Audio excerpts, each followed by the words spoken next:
Imagine ruling a kingdom at the height of its power, commanding armies, controlling trade, worshipped as divine, only to watch Roman legions appear on your horizon. Within months, your capital falls, your authority collapses, and your fate is no longer your own.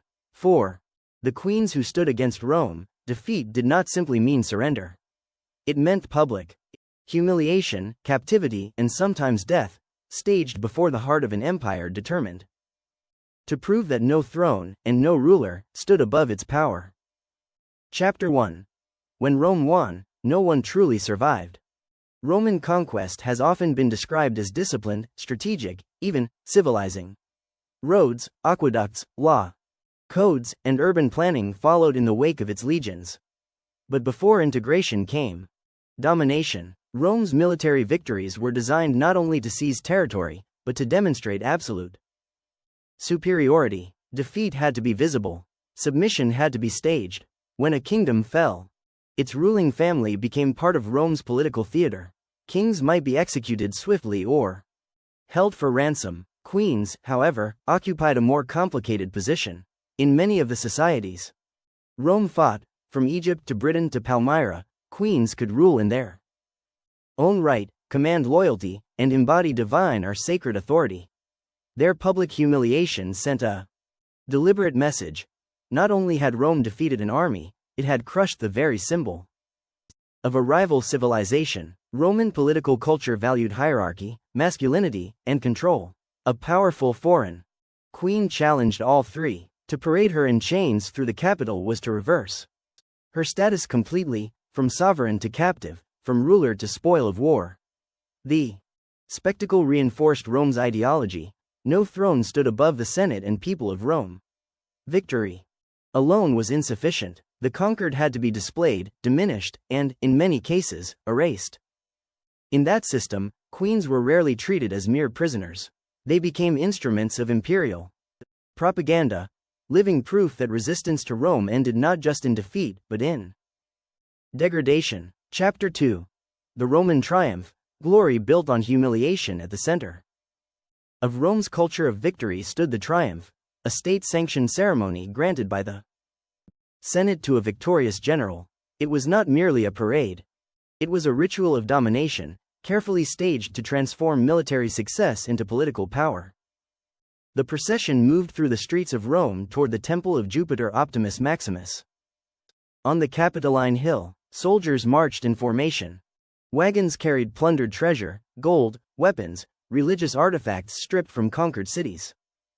Painted panels depicted scenes of battle. Behind them walked the defeated, captured soldiers, nobles, and, when possible, royalty.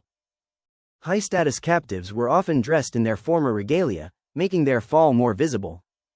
Some sources describe golden chains used for prominent prisoners not as luxury, but as spectacle. The crowd gathered in enormous numbers, lining the streets, shouting, jeering, celebrating Rome's supremacy. For the captives, this was a public reversal of identity. A ruler who once commanded armies now walked silently beneath the gaze of tens of thousands. The triumph rarely ended with mercy. Many high-profile prisoners were taken to the Tullianum, a state prison at the foot of the Capitoline, and executed shortly after the ceremony. Others were imprisoned for life. The purpose was clear. Rome's enemies were not only defeated in battle, they were symbolically dismantled before the heart of the empire. For queens, the triumph marked the final stage of political destruction, a calculated performance where humiliation became policy. Chapter 3. Cleopatra, the queen who refused the chains. Cleopatra VII of Egypt understood Roman politics better than most Roman generals.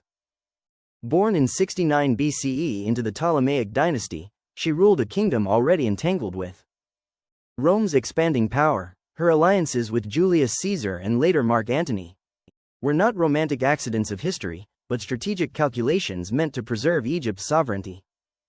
After Caesar's assassination in 44 BCE, Rome fractured into civil war. Cleopatra aligned herself with Antony, who governed Rome's eastern territories. Together they built a political and military partnership that alarmed Octavian, Caesar's adopted heir. Octavian launched a propaganda campaign portraying Cleopatra as a manipulative foreign queen who had seduced a Roman leader and threatened the moral fabric of Rome itself. In 31 BCE, Octavian defeated Antony and Cleopatra at the Battle of Actium. As Roman forces advanced into Alexandria the following year, Antony died by suicide. Cleopatra attempted negotiations but understood her likely fate. Octavian intended to bring her to Rome to be displayed in his triumph, a living symbol of his victory over Egypt and Antony.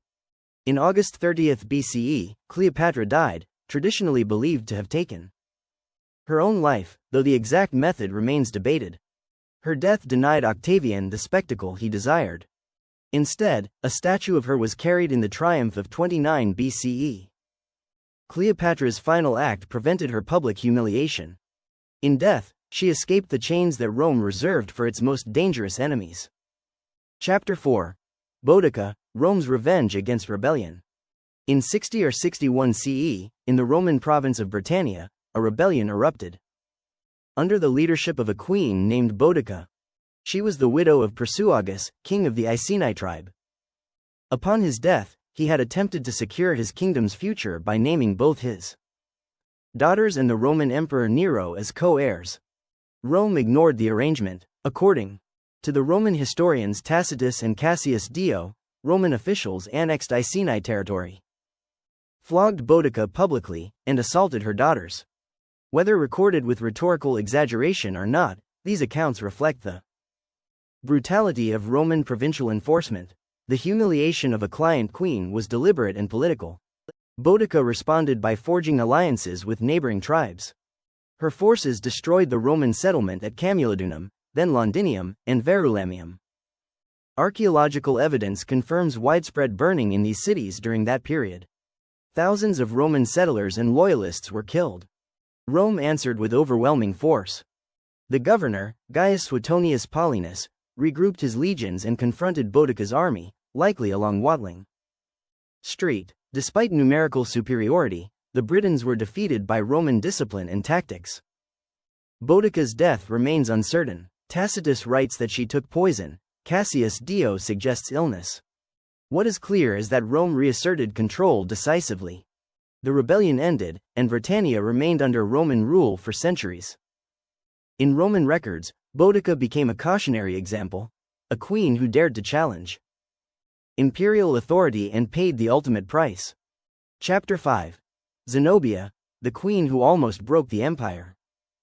In the 3rd century CE, as Rome faced internal instability and external invasions, a queen in the eastern city of Palmyra rose to extraordinary power. Septimia Zenobia became regent in 267 CE after the assassination of her husband, Odaenathus, who had governed the eastern provinces on Rome's behalf. Acting in the name of her young son, Vabiathus, Zenobia consolidated control over Syria and quickly expanded her authority. By 270 CE, Palmyrene forces had taken Egypt, a province critical to Rome's grain supply, and extended influence into Asia Minor. Coins were minted bearing the image of Vabiathus alongside the Roman Emperor Aurelian, an assertion of legitimacy that blurred the line between loyalty and independence. Eventually, Zenobia adopted imperial titles, signaling open defiance. Emperor Aurelian responded in 272 CE, leading a campaign eastward. After defeats at Amay and Emesa, Zenobia retreated to Palmyra. She attempted to flee east toward the Persian Empire, but was captured near the Euphrates River. In 274 CE, Aurelian celebrated a triumph in Rome. Ancient sources, including the Historia Augusta and Zosimus, describe Zenobia paraded in golden chains before the Roman crowd. Accounts differ on her fate. Some claim she was executed, others state she was granted a villa in Tibur and lived out her life in relative comfort. Zenobia's capture served a political purpose. Her public display reaffirmed Rome's restored unity. A queen who had challenged imperial authority became, once again, evidence of Rome's supremacy. Chapter 6. The Politics of Erasure, Damnatio. Memoriae. Rome did not always rely on execution to destroy an enemy. Sometimes, erasure was more Effective. The practice known as damnatio memoriae, the condemnation of memory, allowed the state to remove an individual from public record, though the term itself is modern, the policy is well documented in inscriptions, statues, and official decrees. When the Senate declared a figure condemned, their statues could be dismantled or recarved. Their names were chiseled out of monuments. Coins bearing their image were melted down or altered. Public references were rewritten. It was an attempt to deny legacy, to suggest that the condemned had never legitimately existed within Rome's historical order. While most commonly applied to disgraced emperors, the logic extended to foreign rulers who had threatened Roman authority.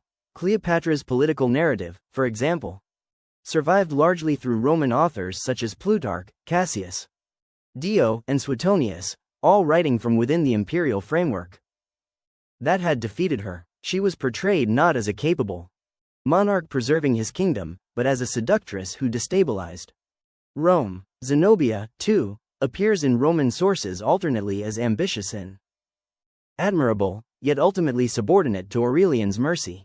The lens remained Roman. For conquered queens, physical defeat was often followed by narrative control. Their identities were filtered through the perspective of their conquerors. In many cases, their own voices are absent from the record entirely. Rome understood that power extended beyond the battlefield. To shape memory was to shape history itself. Chapter 7. From Palace to Prison, the Reality of Captivity. For queens who survived defeat, captivity was rarely a temporary condition. Rome had long practiced the taking of high-status hostages as a political tool. Royal women and children from client kingdoms were often brought to Rome to guarantee loyalty. In theory, they were treated with a degree of respect.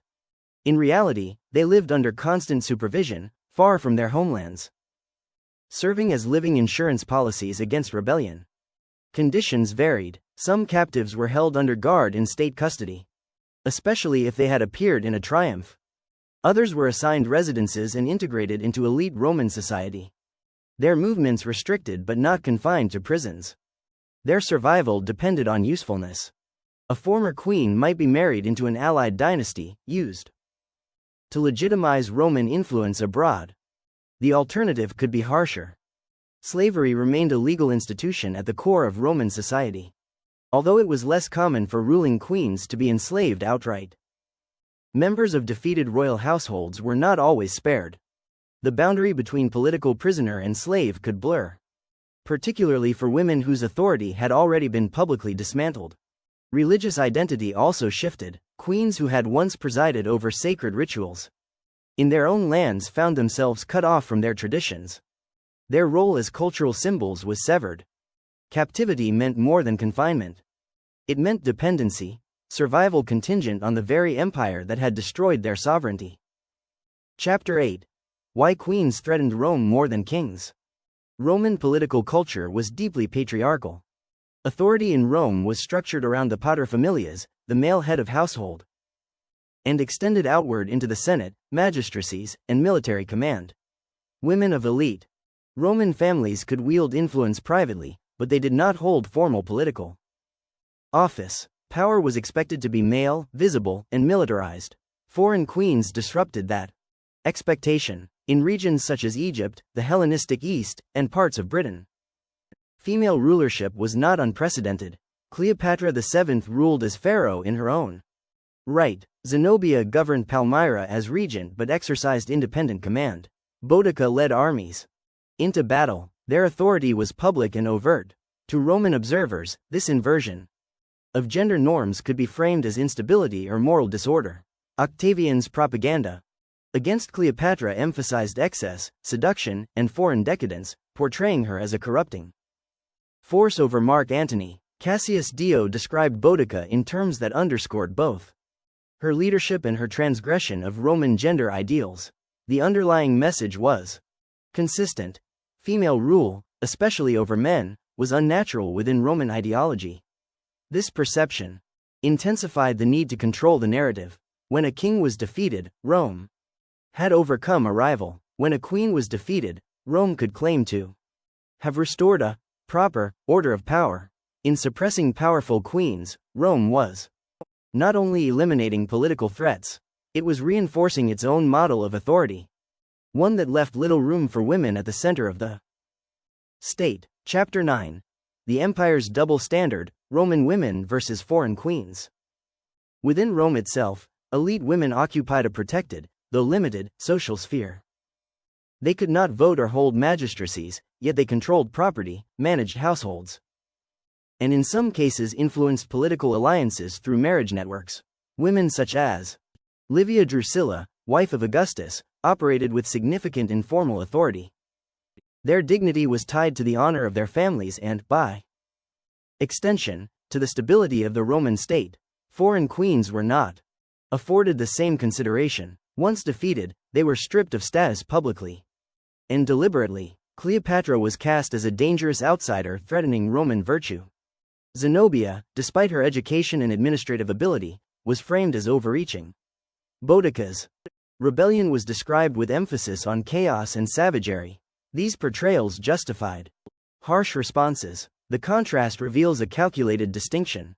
Roman matrons symbolized continuity and moral order. Conquered queens symbolized disorder, especially when they exercised sovereignty. The same empire that praised chastity and maternal virtue at home staged spectacles of humiliation for royal women abroad.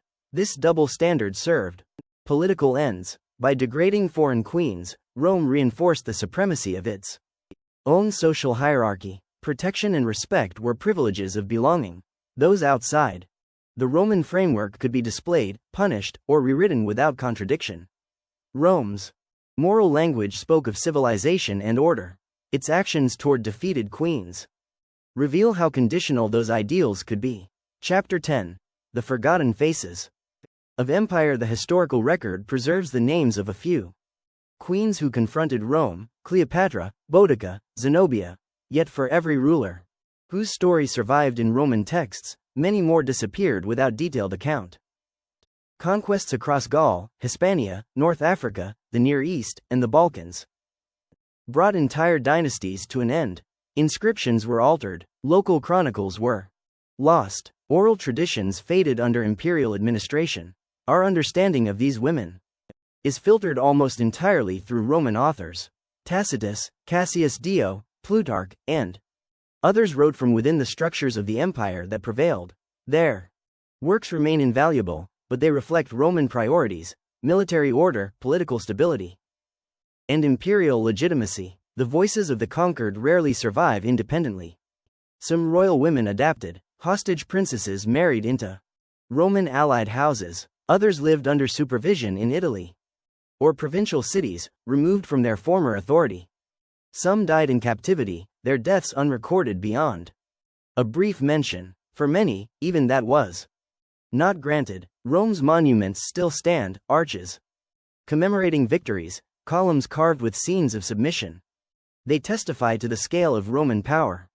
But they also reflect a selective memory, one that celebrates triumph while minimizing the cost to those who lost. Empire was built not only through engineering and law, but through conquest and spectacle. Beneath the marble and inscription lies another history, one of rulers reduced, kingdoms absorbed, and queens whose sovereignty ended in silence.